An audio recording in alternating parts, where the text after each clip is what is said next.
Home ইত্যাদি ক্রিয়া করতেন, ওনাদের এই ক্রিয়ায় বাধা দিত, কখনো মলমূত্র ফেলে দিত, কখনো গোমাংস ইত্যাদি তার মধ্যে ফেলে দিত। তো রামায়ণ অনেকে লিখেছেন, রামায়ণ অনেকে লিখেছেন, দক্ষিণ ভারতে একজন, উত্তর দিকে একজন, আমাদের বাঙালি, হ্যাঁ? আর রামচরিত মানস তুলসীদাস, আর বাল্মীকি রামায়ণ, বাল্মীকি রামায়ণ। রাম আয়ন মানে কি, যে গ্রন্থ পড়ে আমরা রাম সম্বন্ধে জানতে পারবো, যেখানে রামের কথা গান করা হয়েছে তাকে বলা হয় রামায়ণ। যেখানে রামের চরিত্র বা রামের কথা গান করা হয়েছে তাকে বলা হয় রামায়ণ।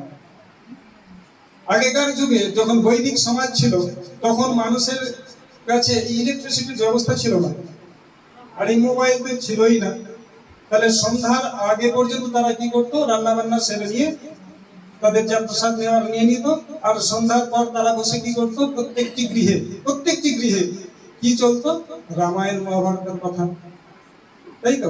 আমাদের আদি বৈদিক সময় সন্ধ্যা দেওয়ার পর সকলে বাড়ির পরিবারের সকলে একত্রে বসে তারা কি করতো, কীর্তন করতো, আর এই রামায়ণ মহাভারত ইত্যাদি গ্রন্থ তারা পাঠ করে শুনতো। কিন্তু এখন মানুষ কি করে, সন্ধ্যার পর টিভি সিরিয়ালে বসে পড়ে আর মোবাইল নিয়ে বসে পড়ে। তো মানুষ রামচরিত্র কি করে জানবে? মানুষ চাইছে যে আমরা রাম রাজ্য পাই। রাম রাজ্যটা কিরকম ছিল, রাম রাজ্যটা কেমন ছিল? সেই সময় যখন রাম রাজত্ব ছিল, সেই সময় কোনো মানুষের কোনো শরীর খারাপ হতো না, রোগ জ্বালা ছিল না, তখন প্রত্যেকটি মানুষ ভেতর থেকে খুব সুখী থাকতো, আনন্দপূর্ণ ছিল। ধরতি মাতা ভরপুর পরিমাণে আমাদের আনাজ শস্য প্রদান করত, এই গাছপালা ফলে ফুলে ভরে থাকতো। মানুষের মনে প্রশ্ন, এমনকি পশু পাখিরা পর্যন্ত খুব প্রসন্ন থাকছে। কিন্তু এখন মানুষ সেই রকম রাজ্য তো আশা করছে, কিন্তু রামকে চাইছে, রামকে চাইছে। তো রাম ছাড়া রাম রাজ্য কি করে সম্ভব? মনে করুন সুরেশবাবু মহারাজকে এখানে আহ্বান করেছেন, আজকে মহারাজ এসছেন, আর এই সুরেশবাবুর ঘর বাড়ি ইত্যাদি সমস্ত কিছু ব্যবস্থা দেখে বলে আমার এই ঘরটা খুব পছন্দ হয়েছে, তো ঘরটা আমি চাই, কিন্তু সুরেশবাবুকে আমি চাই না। বলুন কি হবে? যে তোমাকে আমি দরকার নেই, কিন্তু আমার এই রাজত্ব দরকার। তো কি হবে? অপরাধী, তাকে ধরে সঙ্গে সঙ্গে কি করবে, জেলে বন্দি করবে। তো সেই রকম ব্যক্তি কখনো সুখী থাকতে পারবে? তো আমরা চাইছি রাম রাজত্ব, কিন্তু রামকে আমরা চাইছি না, তো আমরা কখনোই সুখী হতে পারবো না। সম্ভব হবে? আপনার ঘরেতে গিয়ে যদি কেউ এইরকম ব্যবহার করে, তো ভগবান রাম খুব সুন্দর ব্যবস্থা করে দিয়েছেন আমাদের জন্য। এই যে আমরা শ্বাস নিচ্ছি, জল আমরা খাচ্ছি, ভোজন করছি, আগুন ইত্যাদি সমস্ত কিছু আমাদের কে ব্যবস্থা করেছেন? ভগবান শ্রী রামচন্দ্র। তো রামায়ণ তো অনেক বিশাল, সময় কম, ছোট করে দু একটা কথা আপনাদের জানকারির জন্য বলি। যদি কখনো সুযোগ হয় আপনারা রামায়ণ পড়তে পারেন। শিল প্রভুপাদজি বাল্মীকি রামায়ণের কথা বলেছেন, বিশেষ করে তুলসীদাসের রামচরিত মানস। আমাদের এগুলো, এই গ্রন্থগুলো অধ্যয়ন করা উচিত। সৎ চরিত্রবান হওয়ার জন্য অবশ্যই আমাদের এই সমস্ত গ্রন্থ অধ্যয়ন করা উচিত। একবার দশরথ মহারাজ, ওনার নাম দশরথ কেন হয়েছিল? 10 দিকে, অর্থাৎ আমাদের দিক কটা? 10 দিক। তো দশরথ মহারাজের রথ 10 দিকে গিয়েছিল, মানে এমন কোনো জায়গা বাকি ছিল না যেখানে উনি জিতে আসেননি। এই জন্য উনি ছিলেন সূর্যবংশী, হ্যাঁ, এই চক্রবর্তী সম্রাট। উনি 10 দিক থেকে জয়লাভ করে এসেছিলেন, এই জন্য ওনার নাম ছিল দশরথ। ওনাকে সকলে খুব আদর করতেন। ওনার 3টি রানী ছিল, রানী তো অনেক ছিল, কিন্তু মুখ্য রানী ছিল 3টি। তো ওনার এত নাম প্রতিপত্তি থাকলে কি হবে, উনি ভেতরে দুঃখী ছিলেন, কেননা ওনার কোনো সন্তান ছিল না। ওনার কোনো সন্তান ছিল না। মনে করুন এত বড় রাজা, অযোধ্যা রঘুবংশ রাজা, কিন্তু কোনো সন্তান নেই, তাহলে আগে পিড়িকে কে আগে নিয়ে যাবে? রাজা কাকে বানাবো? ওনার মনে একটা চিন্তা ছিল। তো উনি কি করেন, সমস্ত সাধু বৈষ্ণব এবং ঋষিদের সঙ্গে গুরুদেবের সঙ্গে সল্লাহ পরামর্শ করে কি করেন, পুত্র কামেষ্টির যজ্ঞ করেন, যে যজ্ঞের মাধ্যমে পুত্র পাওয়া যায়। পুত্র কামেষ্টি যজ্ঞ উনি সম্পাদন করেন এবং সেই যজ্ঞ কুণ্ড থেকে কি আসে, একটি ক্ষীরের পাত্র আসে। ক্ষীরের পাত্র, দেখুন বৈদিক সময়ে মন্ত্রের দ্বারা এগুলো সম্ভব। মন্ত্রের দ্বারা, মন্ত্রের মধ্যে শক্তি আছে। তো আমাদের মধ্যে যদি সেই শুদ্ধতা থাকে তাহলে অবশ্যই মন্ত্র কাজ করে। এখনো পর্যন্ত আমরা দেখি অনেকে মন্ত্র মেরে কাউকে পাগল করে দেয়, কাউকে ভূতে ধরলে তাকে কি করে মন্ত্র দিয়ে তাকে ভূত ছাড়া। এখনো মন্ত্র কাজ করে, করে না? করে। তো মন্ত্রের মাধ্যমে শক্তি আছে, কাজ করে। এই যজ্ঞকুণ্ড থেকে একটি ক্ষীর পাত্র বেরিয়ে আসে, আর সেই ক্ষীর কি করেন, দশরথ মহারাজকে দেন। এবং সেই দশরথ মহারাজ এই ক্ষীর নিয়ে গিয়ে কৌশল্যা, যিনি প্রধান রানী ছিলেন, তাকে ওই ক্ষীরের অর্ধেকটা দিয়ে দেন। পুরো ক্ষীরটার অর্ধেকটা কৌশল্যাকে দিয়ে দেন, আর বাকি যে অর্ধেকটা ছিল সেটা অর্ধেক অর্ধেক করে সুমিত্রাকে আর কৈকেয়ীকে দেন। কিন্তু কৈকেয়ী কি করেছিলেন, ওনার ভাগের অর্ধেকটা তাকে দিয়েছিল, সুমিত্রাকে দিয়ে দিয়েছিল। প্রথমে অর্ধেকটা কৌশল্যাকে দেওয়া হয়, তারপরে বাকি অর্ধেকটা দুভাগ করে দুই রানীকে দেওয়া হয়। কিন্তু কৈকেয়ী তার থেকে কি করে অর্ধেকটা কেটে আবার কাকে দেয়, সুমিত্রাকে দেয়। তো কৌশল্যার কাছ থেকে ভগবান শ্রী রামচন্দ্রের জন্ম হয়, যেটা হচ্ছে আজকের দিন। শ্রী শ্রী রঘুপতি রাঘব রামচন্দ্র ভগবান কি জয়। তো আজ হচ্ছে সেই শুভ দিন, যে দিন ভগবান শ্রী রামচন্দ্র আবির্ভূত হলেন। আর কৈকেয়ী থেকে ভরত, কৈকেয়ী থেকে ভরত, আর সুমিত্রার থেকে দুটো পুত্র, লক্ষ্মণ আর শত্রুঘ্ন। কেননা ওনাকে দুটো ভাগ দেওয়া হয়েছিল। তো এনাদের জন্মের পর এই লক্ষ্মণ আর শত্রুঘ্ন খুব কান্না করত, ভীষণ কান্না করত।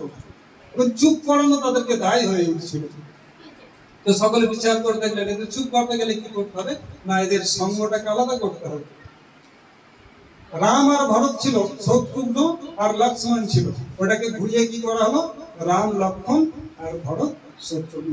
কেননা এরা প্রভুর সঙ্গ পাচ্ছিল না, প্রভুর দর্শন পাচ্ছিল না, এই জন্য ওনারা অনবরত ক্রন্দন করছিল সেই সময়। এই জন্য আমাদের সঙ্গটাকে বদল, রাম লক্ষ্মণ আর ভরত আর শত্রুঘ্ন।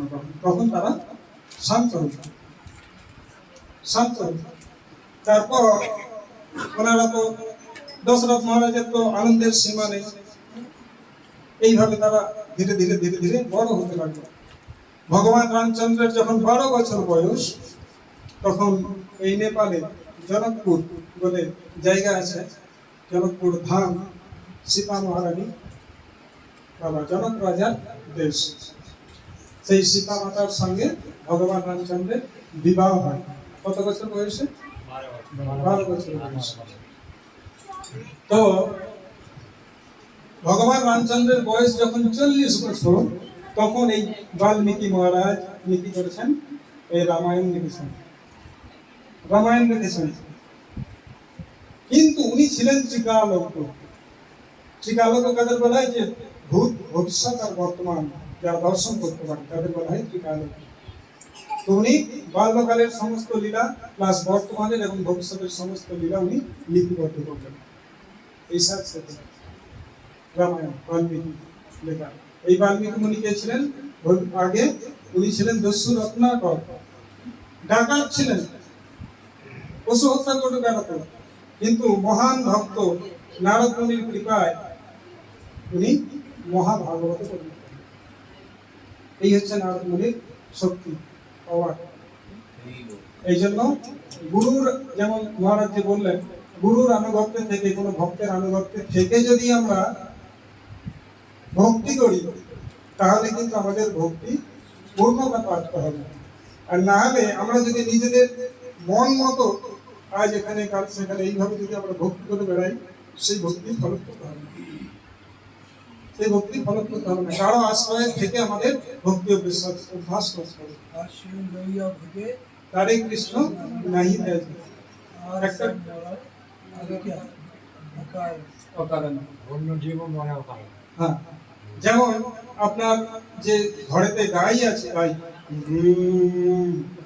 গাই আছে না, দেখবেন অনেক গাই আছে যত ইচ্ছে মানে ঘুরে বেড়ায় এখানে ওখানে। তো সে যদি এই কচি কচি ঘাস খাওয়ার লোভে জঙ্গলে প্রবেশ করে, হ্যাঁ, তো জঙ্গলে কি বাঘ আছে, আর বাঘ তো বসে থাকে কখন গাই আসবে তাকে ধরবো, তাকে ধরবে।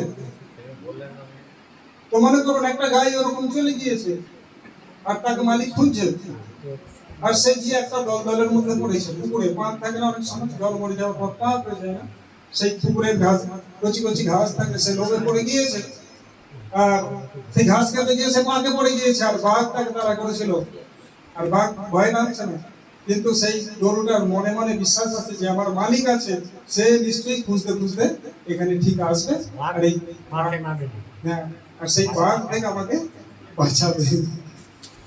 কিন্তু যার প্রভু নেই, যার মালিক নেই, তার কি গতি হবে? কে আসবে তাকে বাঁচাবে? কেউ নেই বাঁচাবে। এই জন্য আমাদের কাউকে ধরতে হবে, কারোর আনুগত্য থেকে আমাদের ভক্তি করতে হবে। তাহলে তিনি হচ্ছেন গুরুদেব। তো গুরুদেবের আনুগত্য থেকে আমাদের ভগবত ভাস করতে হবে। তো রামচরিত মানসে অনেক চরিত্র আছে, অনেক কথা আছে, খুব সুন্দর সুন্দর। দুটো চরিত্র আছে, সবরী আর কেবল। মহারাজ জি বললেন কেবল আর সবরী, এগুলো কিন্তু তাদের নাম নয়, এগুলো হচ্ছে এক একটি জাতি।